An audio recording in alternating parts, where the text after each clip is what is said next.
Hey, what's up, soldiers? My name is GregFPS, Zombies Extraordinaire, and welcome to the Road to Dark Ether. This is the first episode of a series that I plan to do, and how this is going to work is we're going to take a look at a specific weapon. I'm going to give you guys all my tips and tricks on how to get this weapon done quickly, efficiently, and all that sort of thing with all the challenges so that you guys can unlock stuff early and fast and everything like that. Now, today we're taking a look at the MP40, which is going to be episode number 1. Currently, right now, I have about 5 guns gold in zombies, so there's definitely a lot of stuff to jump into. So without further ado, let's start it off. Okay guys, so before you hop into a game, you need to decide which operator you're going to be. Now it's actually made really easy for you guys because Halima's character favorite weapon is the MP40. Now how this works is there are 12 different operators right now at launch, and each different operator has a favorite weapon. So Halima's favorite weapon is the MP40, so you're going to go ahead and pick her. Now how this works is not only are you going to level up the character all the way to level 20 while using this specific gun, you're also going to get additional XP 3 different times going up to level 20. Now this is going to give you a huge XP boost and basically give you a level for free leveling up the weapon. Now I will not sugarcoat it, leveling up weapons takes a very long time because the challenges are actually pretty gruesome and take a long stinking time, especially if you're just playing zombies. Now a lot of people have said that the fastest way to level up weapons is actually playing multiplayer, but for me I decided just to play zombies, and I am on the PlayStation, so I got a 25% extra XP boost when I played with friends. And also if you're using the character's favorite weapon, you're also going to get additional XP towards the operator, so that just makes a lot of sense in the long run, and I was able to finish that character off and max her out. So anyways guys, let's take a look at the MP40 challenges.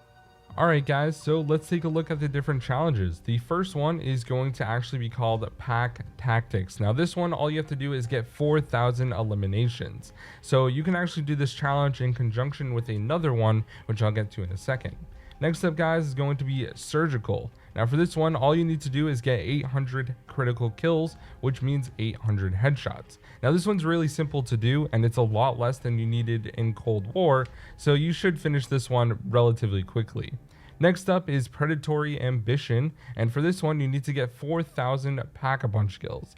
Now this one is also pretty straightforward, but if you rank up the gun in multiplayer and then go over to zombies, you can do this challenge and the first one, Pack Tactics, at the exact same time.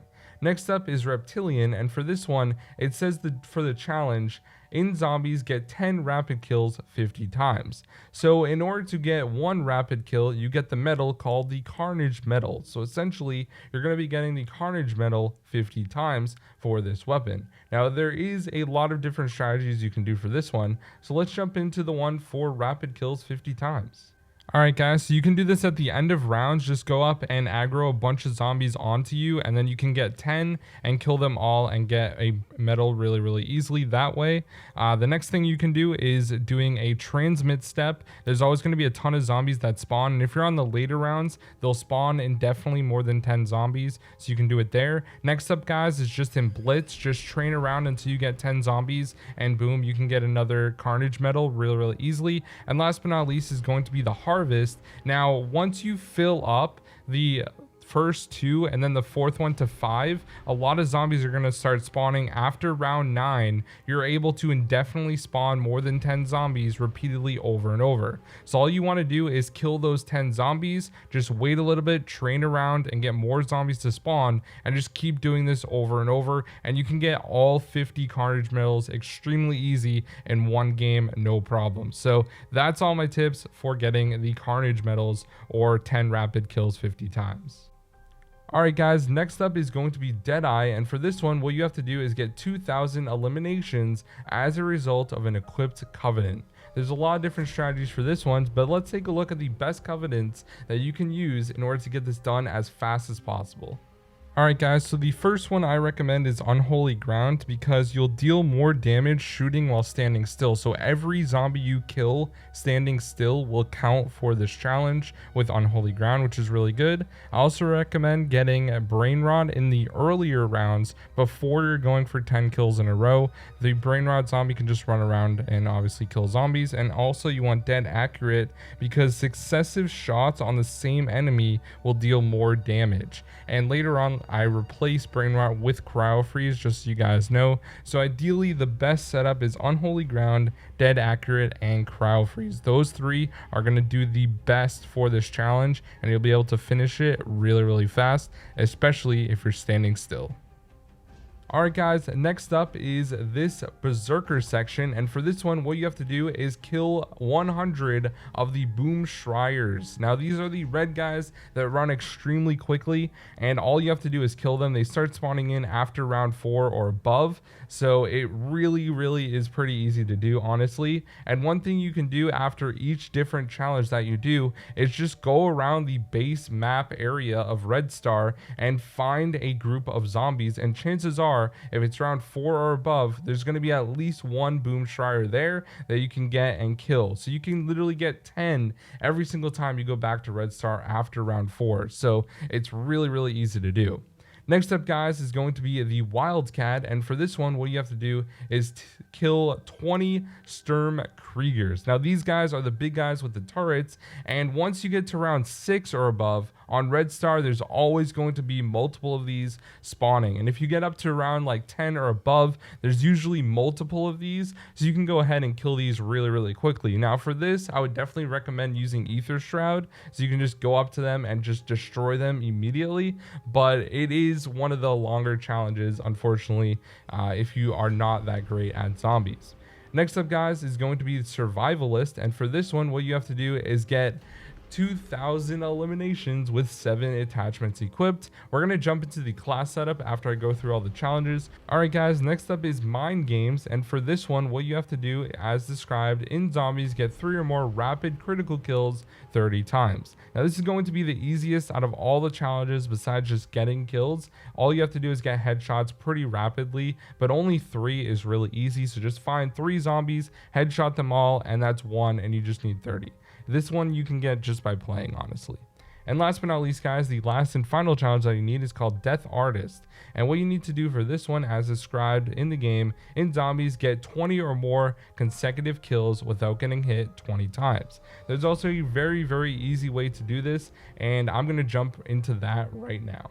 For this one guys, just do a harvest on an early round, and a bunch of zombies are going to spawn but really slow, so you can just go ahead and kill them and stay in this round indefinitely. You never have to finish the challenge if you're just going for 20 kills in a row without getting hit. That's what I ended up doing for literally every weapon that I've done so far, and it's super easy. Alright guys, so let's take a look at the attachments for this weapon. In my opinion, the best attachments for the MP40. Starting off with the muzzle, I like to use the Strife Compensator for +1 recoil control. Next up, for the barrel, I use the Krosnik, and the pros for this is highly accurate and controllable, which is the main thing we want to focus on. It's just going to allow you to control this weapon and be extremely accurate with it, so this is going to be really good. Next up guys, we're going to go to the optic, and I use the Nidar model, which is basically a circle, and I think this is the best precision sight aperture that you can actually get. Next up guys is the stock. I use the VDD for +3 recoil control, +2 accuracy,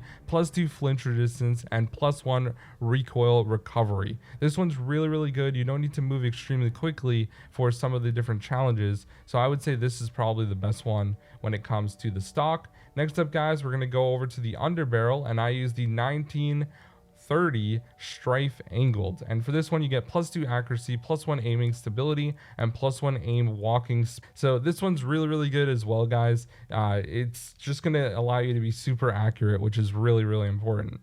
Next up for the magazine, you're going to be using the 64 round drum mag. Now, this does have a lot of cons to it, but the main thing that you need for this weapon and having this specific round drum mag is you have 64 ammo per mag. And that is huge, especially when you're getting the 10 rapid kills quickly. So that's why I like using this the most. Now, it does take a little bit longer to reload, but you can always get Speed Cola or whatever the name is in this game and just max it out, and you should be able to reload fairly quickly anyways.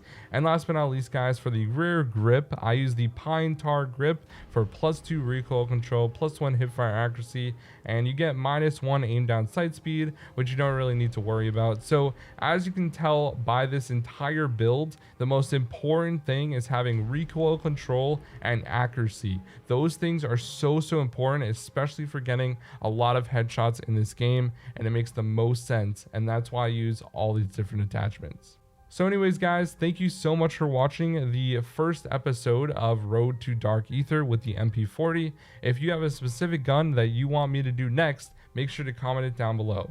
My name is GregFPS, the Zombies Extraordinaire, and I'll see you guys in the next one. Peace out.